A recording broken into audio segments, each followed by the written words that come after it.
اللہ رب العالمین والصلاة والسلام علی سید الانبیاء والمرسلین ابی القاسم محمد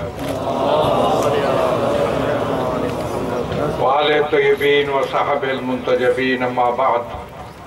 وقد قال اللہ تبارک و تعالی فاستبقوا الخیرات۔ توفیق الہی ہے کہ ان نامساعد حالات میں مجھے پروگرام میں حاضر ہونے کا موقع ملا اور آپ حضرات کا حاضرین کا دیدار ہوا۔ انتہائی مستحسن کام ہے جو حجت الاسلام علامہ سید شہنشاہ حسین نقوی نے یہاں بھی وہ اقدام کیا اور ملک کے طول و عرض میں مختلف جگہوں میں اس قسم کے اقدامات فرما رہے ہیں۔ خداوند عالم ان کی توفیقات میں اضافہ فرمائے۔ ہماری تائید شامل ہے اور اس کے ساتھ ساتھ میں محترم غلام علی شاہ صاحب ان کے فرزندان نے جو اقدام کیا، زمین فراہم کی اور موقع فراہم کیا کہ مولانا اس سلسلے میں یہاں بھی ہسپتال بنائیں اور دوسرے ادارے قائم کریں، ان کا یہ عمل بھی مستحسن ہے، لائق تقدیر ہے۔ ایک مرحوم بچے کے نام پر جس کے حوالے سے میں دعا کرتا ہوں کہ اللہ تعالیٰ اس بچے کو ان کے لیے باعث شفاعت قرار دے۔ اللہم اجعلہ لأبویہ سلفا وفرتا واجرا۔ چونکہ وقت کے دامن میں گنجائش زیادہ نہیں ہے،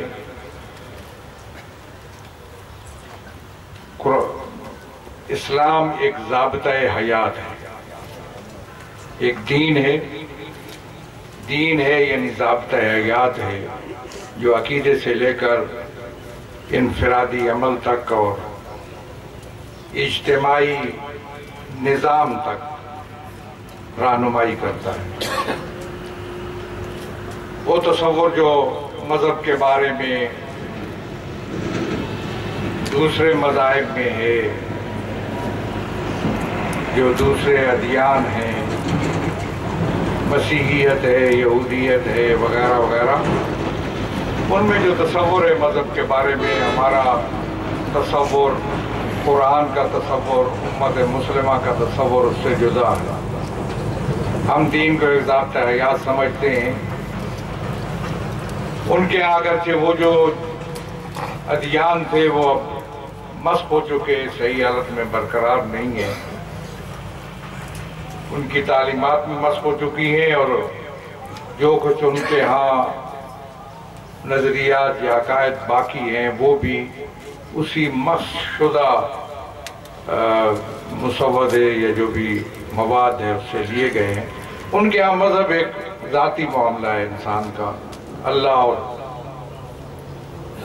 انسان کے درمیان ایک ذاتی ہے، مسئلہ ہے، اس کا تعلق انسان کی زندگی سے نہیں ہے۔ گرجے میں جاؤ، اللہ کی عبادت کرو، خدا راضی ہو جائے گا۔ باہر بازار میں جاؤ، مارکیٹ میں جاؤ، منڈی میں جاؤ، تو آپ پر کوئی ذمہ داری عائد نہیں ہوتی کہ سچ بولو، دیانتداری کرو اور اس ملاوٹ نہ کرو، صحیح مال بیچو، سود نہ لو، مثلا اس قسم کی ذمہ داری ان کے ہاں نہیں ہے۔ ہمارا دین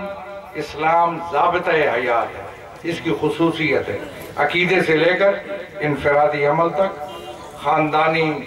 روابط تک، معاشرے کے اندر، سوسائٹی کے اندر باہمی روابط سے لے کر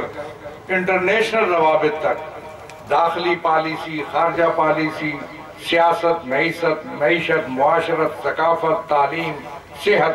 ہر معاملے میں اس کی ہدایات موجود ہیں۔ لہذا یہ کامل دین ہے۔ اگرچہ اس کے بارے میں جو تصور دھندلا ہوا ہمارے تشیع کے اندر بر صغیر میں، اس کو درست کرنے کی کوششیں کی جا رہی ہیں۔ یہاں بھی کچھ ایسا تصور تھا کہ بعض اگر رسمیں اور عبادات آپ بجا لائیں تو اس کے بعد آپ کو کسی حلال و حرام کی آپ یہاں گنجائش نہیں ہے۔ اباحیت پسند بنانے کی کوشش کی جا رہی تھی تشیع کو، جیسے اب تشیع کو عقیدے کے لحاظ سے انحراف کی طرف، کھلے انحراف کی طرف لے جانے کی کوشش کی جا رہی ہے، جس کی اجازت نہیں دی جا سکتی۔ اباحیت پسندی کے خلاف ہم نے جدوجہد کی، یہاں اس پہ اور لوگوں کو بتایا کہ ہمارے پاس ایک شریعت ہے، اگرچہ وہ شریعت سہلہ ہے، یرید اللہ بکم اليسر ولا یرید بکم العسر، آسان شریعت ہے۔ میں شریعت سہلہ لایا ہوں، پیغمبر نے فرمایا شریعت ہے یہاں، جس کے یہاں حلال و حرام اور زندگی کا جو طور طریقہ ہے اس کے ساتھ سب کے لیے لاہ عمل موجود ہے۔ اپنی طرف سے کسی بات کو اہمیت دینا، کسی بات کو فوقیت دینا،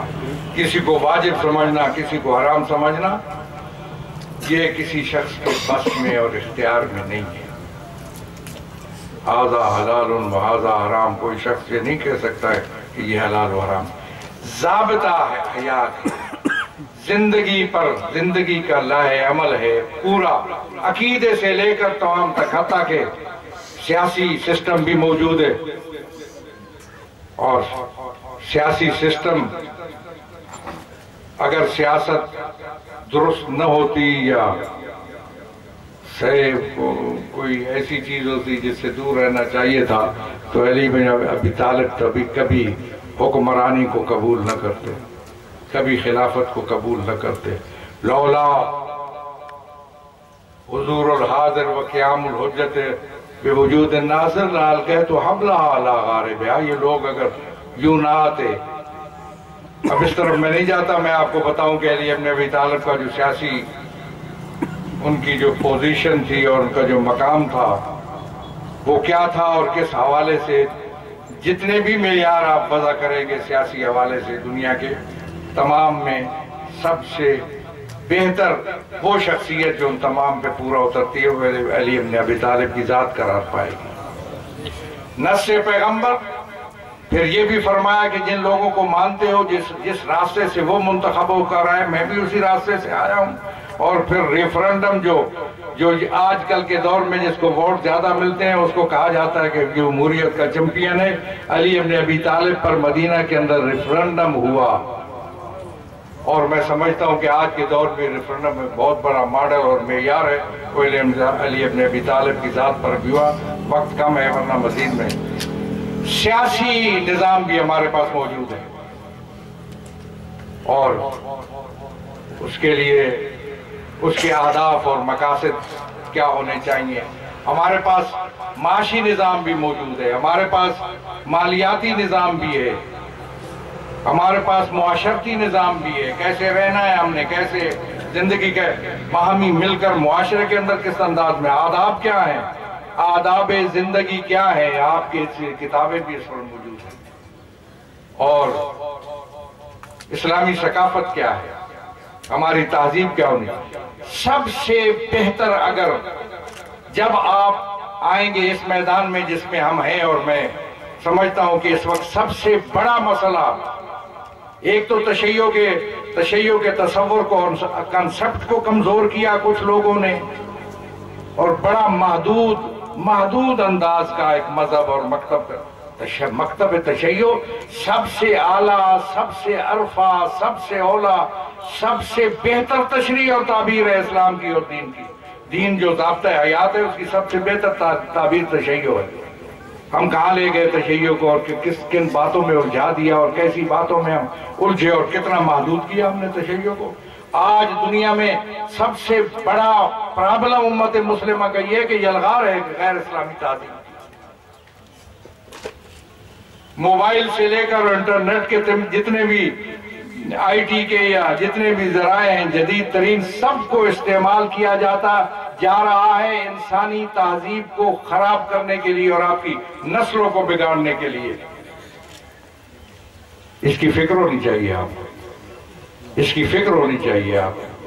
سوچنا چاہیے ہمیں آئندہ نسلیں اگر ثقافتی لحاظ سے اور تہذیبی لحاظ سے تباہ ہوتی ہیں تو پھر ان کا مکتب اہل بیت پہ برقرار رہنا بھی مشکل ہو جائے گا۔ مائنڈ تبدیل کیے جا رہے ہیں، ذہن بدلے جا رہے ہیں، یوں صرف عمل نہیں ہے، عمل کے ذریعہ ان کو ایک جاذبیت کے ذریعہ ان کو ورغلایا جا رہا ہے، ان کے جو خواہشات نفسانی ہیں ان کو ہیجان دے کر ان کو راستے دیے جا رہے ہیں دوسرے، اور اس کے نتیجے میں کہاں رہتا ہے عقیدہ اور کہاں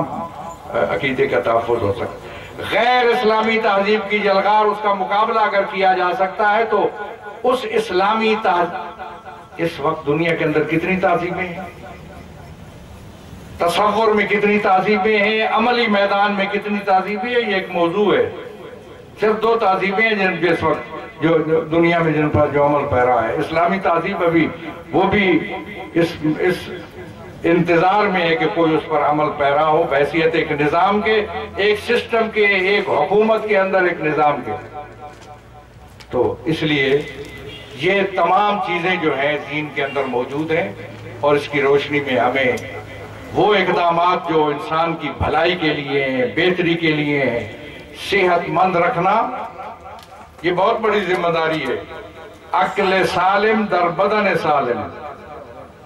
بدن سالم ہو تو اس کے اندر عقل شعور جو ہے وہ سالم رہتا ہے، بدن اگر سالم نہ ہو تو انسان کا شعور سالم نہیں رہتا۔ بدن کی سلامتی کے لیے کام کرنا یہ بہت ضروری ہے، اور قرآن کریم نے ایک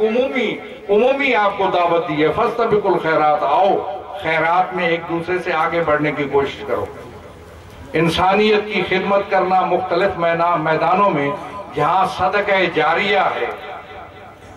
اسپتال بنانا، سڑکیں بنانا، دیانتداری کے ساتھ، جہاں ایسا نہیں ہے کہ اسپتال کے لیے ایک سڑک کے لیے کروڑوں روپے منظور ہوا، آدھا جیب میں ڈالا اور آدھا صرف کیا، یہ بددیانتی اور خیانت ہے، صدقہ جاریہ نہیں ہے۔ صدقہ جاریہ تب ہے جب جتنا پیسہ منظور ہوا اس پیسے کو آپ اس میں اچھے طریقے سے دیانتداری سے لگائیں تو یہ آپ کا صدقہ جاریہ ہوگا، جو اس زندگی میں آپ کے لیے فائدہ مند ہوگا، اور مرنے کے بعد بھی اذا مات ابن آدم انقطع عملہ الا عن ثلاث، انسان مر جاتا ہے تو سب کے عمل ختم ہو جاتا ہے، اس کا عمل ختم ہو جاتا ہے، فائل بند ہو جاتی ہے۔ وہ شخص جو صدقہ جاریہ والا ہے اس کی فائل کھلی رہتی ہے، اس کے اندر بھی ثواب درج ہوتا ہے، اور بھی ہے، میں اس کا تذکرہ نہیں کر سکتا۔ لہذا یہ کام جہاں صدقہ جاریہ ہے وہاں مکتب تشیع، ملت تشیع جو ملت اسلامیہ کا حصہ ہے، ان کو صحت مند رکھنا گویا ان کی اچھے مستقبل کو بنانے کی اور سنوارنے کی بہت بڑی کوشش ہے، اور بہت بڑا عمل ہے، اور بہت بڑی نیکی ہے۔ لہذا اس میں ساتھ دیجیے۔ میں سمجھتا ہوں کہ بڑی اچھا اس علاقے کی قسمت، اچھی قسمت ہے۔ میں اس سے پہلے بھی یہاں آ چکا، جب یہاں سیلاب زدگان کے لیے یہاں مکان بنانے کا سب سے وہ بھی کسی مخیر آدمی کی طرف سے کوشش تھی، اور اس کی سعادت بھی ہمیں حاصل ہوئی، اور سب سے پہلے مکان بنانے کا اعلان پاکستان میں ہم نے کیا تھا سیلاب زدگان کے لیے، بعد میں لوگوں نے، حکومتوں نے بعد میں شروع کیے۔ اور میں سمجھتا ہوں یہ بھی ایسے ہے کہ ہسپتال کا اعلان کر کے جا رہے ہیں علامہ شہنشاہ حسین نقوی صاحب، تو ہو سکتا ہے کہ حکومت کو بھی کچھ خیال آئے اور مزید اس سلسلے میں جو یا اس کے معیار کو اپ گریڈ کرنے کے لیے یا کوئی اور جگہوں پہ ہسپتال لوگوں کی ضرورت کے لیے بنانے کی طرف وہ سوچیں۔ بہت اچھا عمل ہے اور بڑا مفید عمل ہے، مؤثر عمل ہے، نتیجہ خیز ہے۔ آپ سب لوگ اس میں ساتھ دیجئے، دامیں، درمیں، سخنیں، قدمیں، ایک کلمہ کہہ کے بھی اگر اس کی آپ حمایت کریں گے تو اس میں بھی آپ حصہ دار ہو جائیں گے۔ اور اگر آپ آئے ہیں چل کر یہاں دیکھنے کے لیے تو آپ نے قدم اٹھایا تو یہ بھی میں سمجھتا ہوں ایک نیکی کا اور ثواب کا عمل ہے، جیسے فرمایا جا رہا تھا کہ یہ ایک عبادت ہے، تو اس میں سب ہم شریک ہیں۔ اللہ تعالیٰ ہمیں اس سے فائدہ اٹھانے اور اس جیسے اور اقدامات کرنے کی توفیق عنایت فرمائے۔